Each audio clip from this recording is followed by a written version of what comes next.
buenos días. Saludações cordiais a minha amiga Edinara. Ela é professora e psicóloga educacional. Muito obrigado pela sua ajuda em me ajudar a aprender português. Celebraré para a vida toda em minha alma e em meu coração. Muito obrigado, amiga. Esta classe será dedicada especialmente a ti. Tipos das sociedades no Brasil. É consagrada no Código Civil Brasileiro e Lei de Sociedades Anônimas.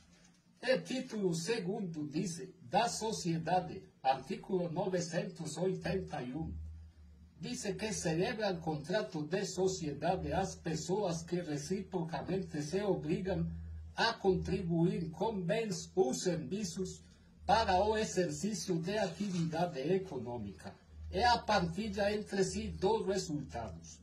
A atividade pode restringir-se à realização de um ou mais negócios determinados.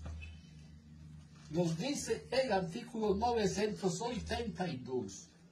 Salvo as exceções expressas, considera-se empresária a sociedade que tem por objeto o exercício de atividade própria de empresário sujeito a registro.